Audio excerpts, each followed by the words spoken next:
Hello students, welcome back to my channel. आज हम statements को थोड़ा और डीपली डिस्कस करेंगे। स्टेटमेंट्स जो हैं वो कैसे बनते हैं, किनको हम लॉजिकल स्टेटमेंट बोलते हैं, वो मैं डिस्कस कर चुका हूं।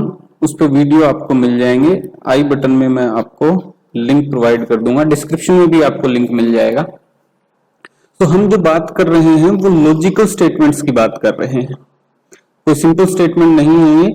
तो ये क्या होते हैं, कैसे होते हैं, ये आप देख सकते हैं, पुराने वीडियो में देख लीजिएगा। स्टेटमेंट्स से हम नए स्टेटमेंट्स कैसे बना सकते हैं, ये आज हम डिस्कस करने वाले हैं। हमारे पास कुछ स्टेटमेंट्स हैं, पुराने स्टेटमेंट्स हैं, और उनको यूज करके नए स्टेटमेंट हम कैसे बना सकते हैं वो डिस्कस करेंगे हम। ये जो प्रोसीजर है जो डिस्कस करने वाले हैं हम, वो जॉर्ज बुले ने प्रोवाइड किया था। उन्होंने एक बुक लिखी थी, the laws of thought in 1854। The laws of thought in 1854 ये बुक लिखी थी। तो अगर आप अपना नॉलेज और बढ़ाना चाहते हैं इस फील्ड में, तो आप ये बुक पढ़ सकते हैं, नेट पे इजीली आपको अवेलेबल हो जाएगी।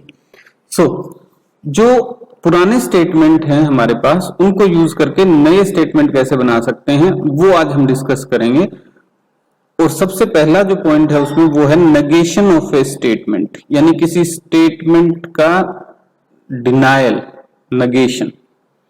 एक स्टेटमेंट ट्रू है, वो जितना समझना जरूरी है उतना ही जरूरी ये समझना है कि उसका डिनायल जो है, उसका नेगेशन जो है, वो आपको क्या मैसेज कन्वे करता है। फॉर एग्जाम्पल, मैं एक स्टेटमेंट कंसिडर करता हूं। स्टेटमेंट को इसी तरीके से लिखा जाता है, ये जो स्मॉल p है इसको यूज करते हैं हम स्टेटमेंट को नोटिफाई करने के लिए। सिंबल है एक। New Delhi is a city, this is a statement and it's a true statement. Got it? It's a true statement. इस स्टेटमेंट का जो डिनायल है, जो नेगेशन है, वो हम इन तीन में से कोई एक लिख सकते हैं। जैसे फर्स्ट देखिए, it is not the case, ये यूज कर सकते हैं हम फ्रेज पूरा। It is not the case that new Delhi is a city, ये इसका डिनायल है। This can also be written as, second part देखिए, it is false that, so ये यूज कर सकते हैं हम, it is false that new Delhi is a city. और तीसरी तरीके से हम यूं लिख सकते हैं इसको कि new Delhi is not a city. So you can use this phrase, you can use this phrase, or you can simply use not. तो इस तरीके से हम किसी एक स्टेटमेंट का डिनायल लिख सकते हैं, उसका नेगेशन जो है वो लिख सकते हैं। यानी कि हमारे पास एक स्टेटमेंट था पहले, और उससे हम एक स्टेटमेंट और बना सकते हैं उसका नेगेशन शो करते हुए। दोनों ही लॉजिकल स्टेटमेंट्स होंगे। देखिए, new Delhi is a city, ये जानते हैं हम सभी, न्यू दिल्ली एक सिटी है, सो ये एक ट्रू स्टेटमेंट है। इसमें किसी को कोई कंफ्यूजन नहीं है कि न्यू दिल्ली एक सिटी है, वो सिटी है और ये एक ट्रू स्टेटमेंट है। जो इसका डिनायल है, देखिए, it is not the case that new Delhi is a city, so ये फॉल्स है, बट स्टेटमेंट है। लॉजिकल स्टेटमेंट्स क्या होते हैं, आइदर ट्रू और फॉल्स, कंफ्यूजन वाले नहीं होने चाहिए। सो इसमें कोई कंफ्यूजन नहीं है कि ये जो it is not the case that new Delhi is a city, ये फॉल्स स्टेटमेंट है। इसी तरीके से सेकंड जो है वो देखिए, थर्ड जो है वो देखिए, ये तीनों ही फॉल्स स्टेटमेंट हैं, but still they are statements. So negation of a statement की डेफिनेशन देखिए क्या हो जाएगी। If P is a statement, एक स्टेटमेंट है, वो ट्रू है फॉल्स है उससे कोई लेना देना नहीं हमें, वो एक स्टेटमेंट है, लॉजिकल स्टेटमेंट है। If P is a statement then the negation of P is also a statement. ये ध्यान दीजिएगा आप कि उसका नेगेशन जो है वो भी हमेशा क्या होगा, एक स्टेटमेंट होगा। If P is a statement then negation of P is also a statement and is denoted by not P। ये जो सिंबल यू करके यूज किया गया है ये नोट पी शो करने के लिए यूज में लिया गया है। इसको पढ़ेंगे हम हमेशा क्या, not P. So there is a statement P और उसका नेगेशन जो है वो नोट पी, गॉट इट। और दोनों ही क्या होंगे, स्टेटमेंट होंगे।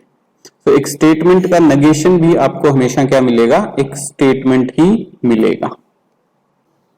नेगेशन ऑफ स्टेटमेंट से हमें क्या समझ आता है वो और देखते हैं हम। देखिए एक एग्जांपल है, स्टेटमेंट पी है आपके पास, everyone in Germany speaks German. इसका जो डिनाइल है वो देखिए कैसे लिखा जाएगा, नोट पी, नोट पी जो है वो लिखा जाएगा not everyone in Germany speaks German, या आप यूं भी यूज कर सकते हैं, it is not the case that everyone in Germany speaks German, और यूं भी लिख सकते हैं it is false that everyone in Germany speaks German. ये तो हो गया नेगेशन, बट इससे समझ क्या आ रहा है, पहला स्टेटमेंट जो है वो आपको कह रहा है कि everyone in Germany speaks German, मतलब हर कोई जो भी है वहां वो जर्मनी में वो जर्मन बोलता है।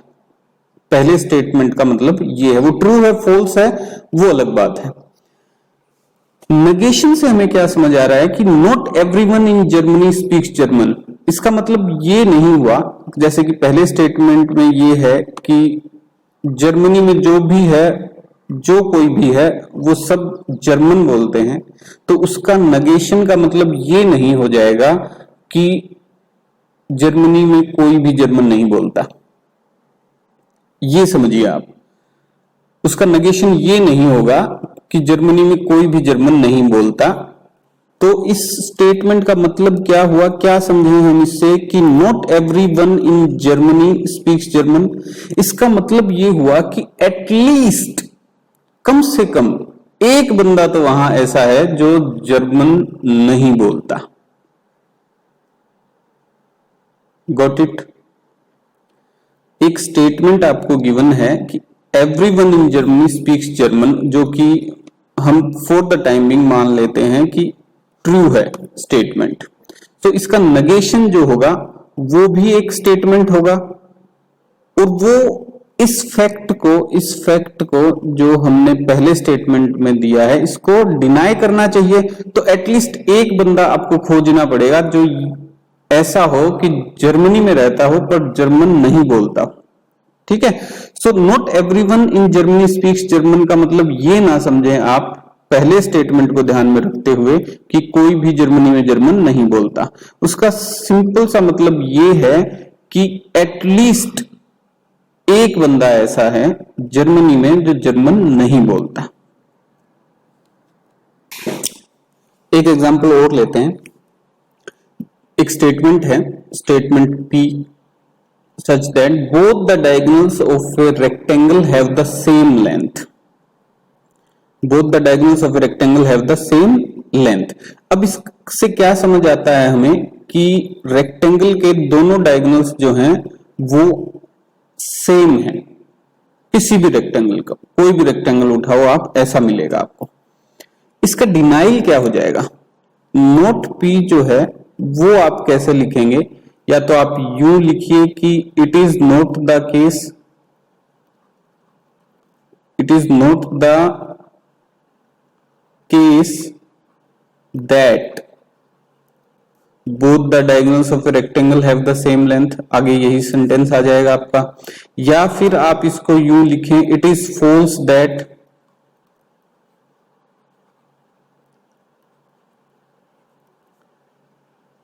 both the diagonals of a rectangle have the same length।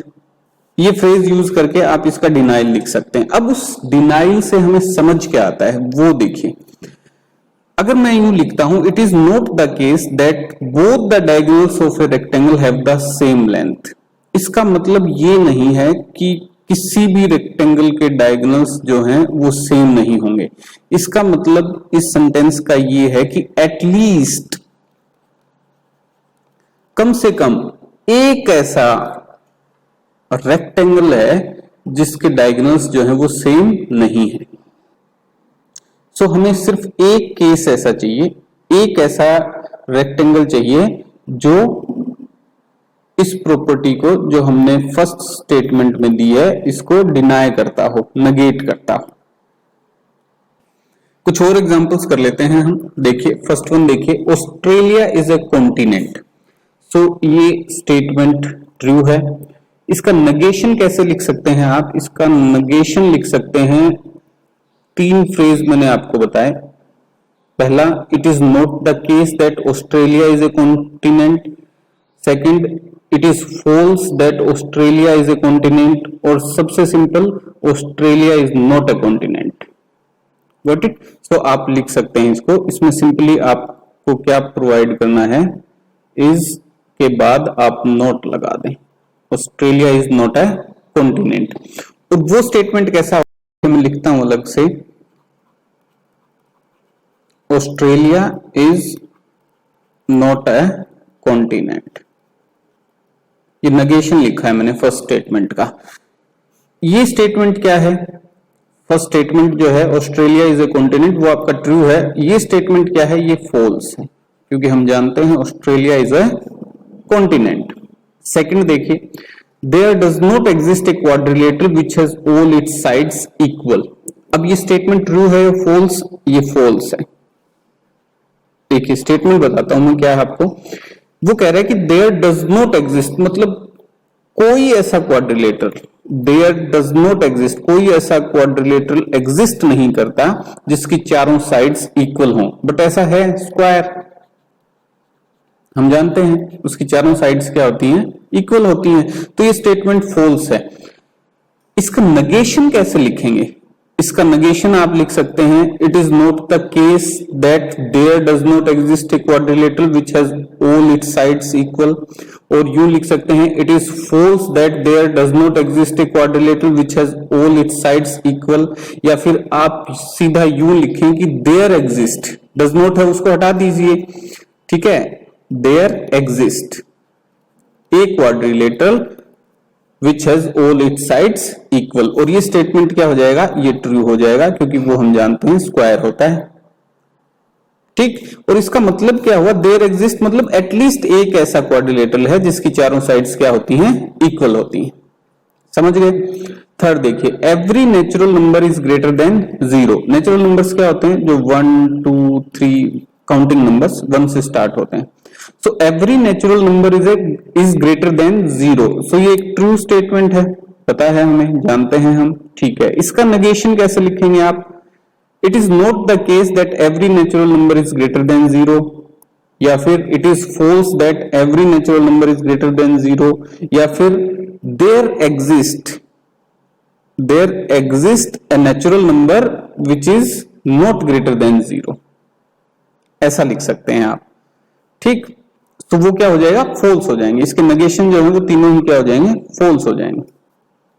Okay, fourth देखिए, the sum of 3 and 4 is 9। तो ये एक फॉल्स स्टेटमेंट है। स्टेटमेंट्स जो होंगे लॉजिकल स्टेटमेंट्स में बोल रहा हूं, इसका मतलब लॉजिकल स्टेटमेंट्स। और लॉजिकल स्टेटमेंट्स जो हैं वो या तो ट्रू होंगे या फिर फॉल्स होंगे, कंफ्यूजन क्रिएट करने वाले नहीं होंगे। So the sum of 3 and 4 is 9, वो जो कि एक फॉल्स स्टेटमेंट है।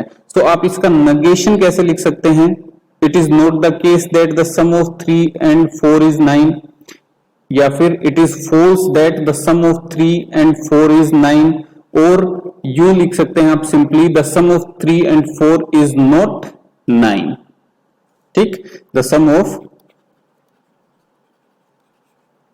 3 and 4 इज नॉट 9, और ये क्या होगा? एक ट्रू स्टेटमेंट होगा।